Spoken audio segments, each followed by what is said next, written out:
안녕하세요. 선재기의 월드앤 이슈 시간입니다. 오늘이 2026년 3월 9일 월요일입니다. 전쟁이 지금 이제 열흘째가 됐습니다. 어, 전투 상황을 좀 전달을 해드리겠습니다. 참 아침부터 전투 상황을 전달해 드리려니까 마음이 편치는 않습니다. 일단 미국하고 이스라엘의 그 공격 양상이 좀 달라지는 것 같습니다. 오늘 새벽 외신들을 보면요. 어, 이란 그동안에는 이란 그 석유 시설은 손을 대지 않은 걸로 돼 있었는데 처음으로 공격을 한 걸로 그렇게 보도가 되어 있습니다.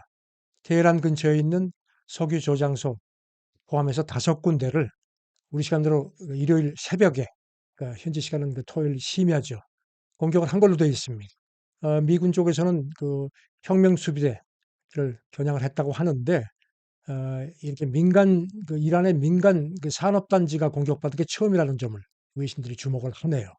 그리고 또, 미국이 그 이란 그 농축 우라늄을 확보하기 위한 특수부대를 보내는 걸 뭐 검토한다는 그런 보도도 나왔습니다. 미국 인터넷 매체 악시오스가 전했는데요.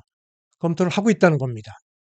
이란의 그 핵무기 개발 가능성을 원천적으로 차단하려는 그 계산이라고 하는데 이렇게 되면 이제 병력이 들어가야 되니까 이란에 상당히 그 리스크가 따르는 거고 상황이 자칫 그 전쟁의 양상을 훨씬 더 심각하게 만들 수 있는 그런 상황이지 않을까 걱정이 됩니다.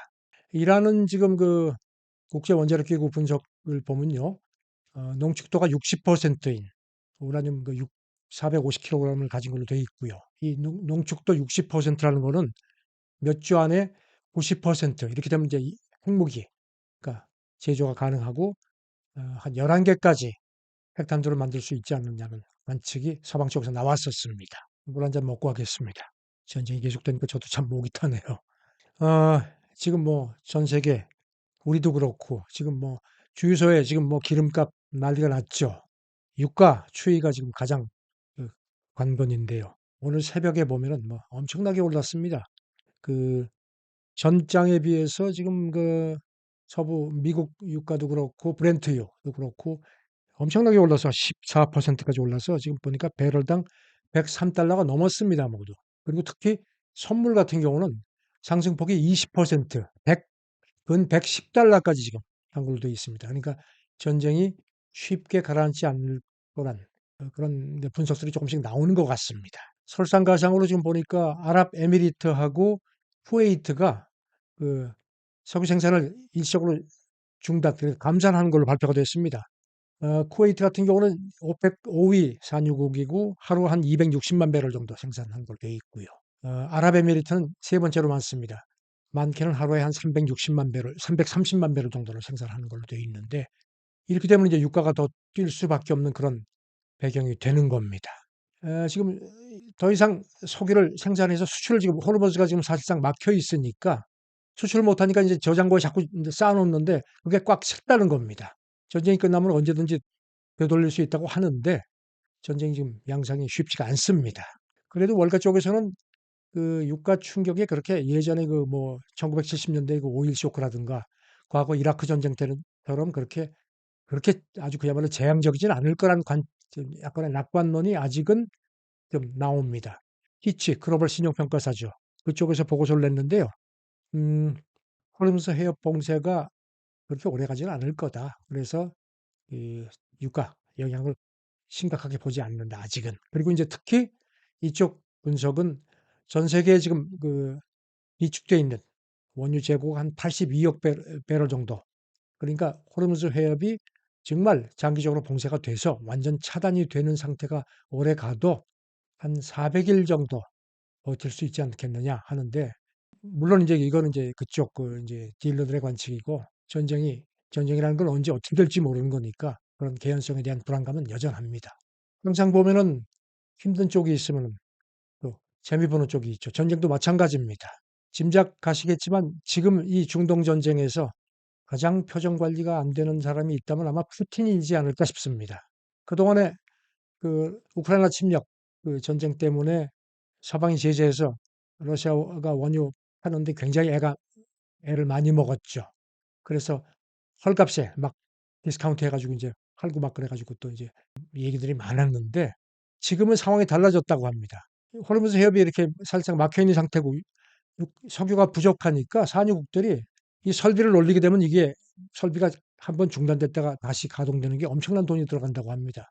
그래서 그런지 이제 석유 찾기에 뭐 혈안이 되어 있는데 그래서 러시아 원유를 심지어 웃돈까지 두고 지금 산다는 보도가 나옵니다.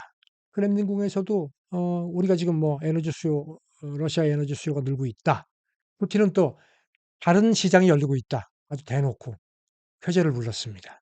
특히 이 유럽이 지금 그 전쟁 이후에 우크라이나 전쟁 이후에 그 러시아 에너지 의존을 대폭 줄이고 있는데 유럽에도 지금 난리가 난 겁니다. 참 미운 이런 말이 있죠. 혼내는 시어머니보다 말리는 올케가 더 밉다.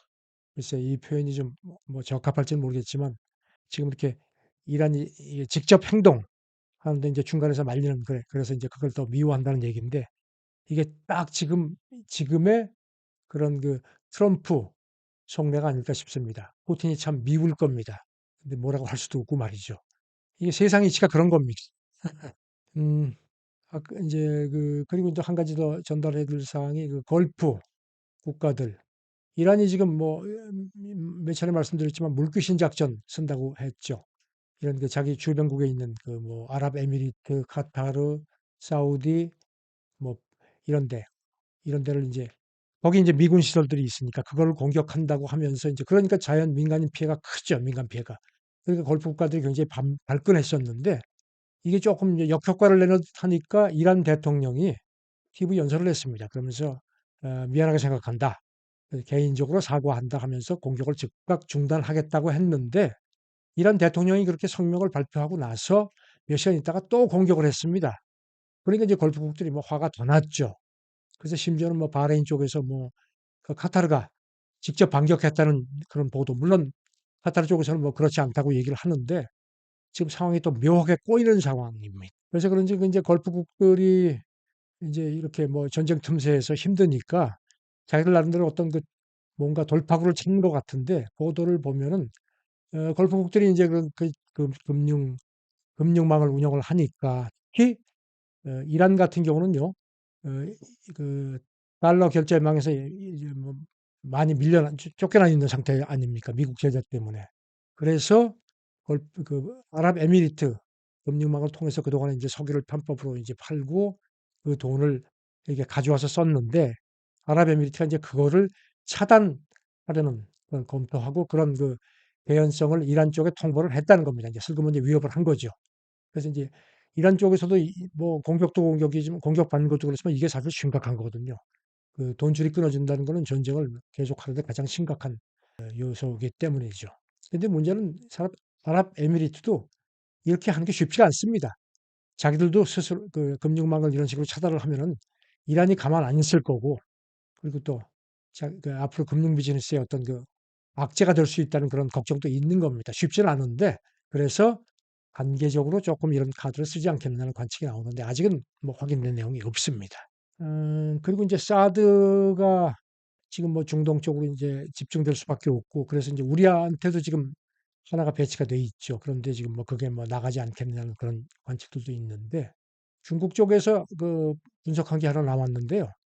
사드가 특히 이란의 저고도로 공격하는 샤헤드 공격 드론 있지 않습니까? 자폭 드론 그거하고 저고도 미사일이 굉장히 취약하다는 겁니다.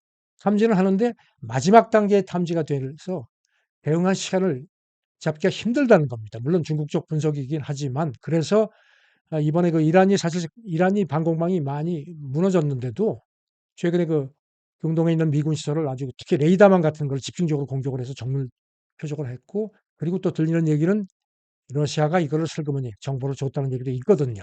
아까도 말씀드렸지만 더 밉다는 올케가 더 밉다는 얘기 말씀을 드렸는데 그래서 이제 이 사드의 어떤 성능이 실제로 테스트가 됐다는 그런 측면에서 우리한테 상당히 신경이 쓰이지 않을 수 없네요. 마지막으로 한 가지만 더 말씀드리겠습니다. 지금 지난번에 미국 잠수함이 인도양 공해에서 2차 대전 나고서 처음으로 어뢰를 쏴가지고 이란 함정을 침몰시켰다고 했는데 거기 생존자를 스리랑카가 구조를 했습니다. 그런데 외신 보도를 보면 미국이 그 생존자를 이란에 돌려보내지 말라 이렇게 압박을 한 모양입니다. 그러니까 여기 대해서 스리랑카 대통령이 전쟁 중에도 민간인이라든가 포로는 보호하도록 되어 있는 제네바 협약이 있지 않느냐. 우리는 인도주의 차원에서 계속 그 그런 입장을 취하겠다. 아주 일가를 했습니다.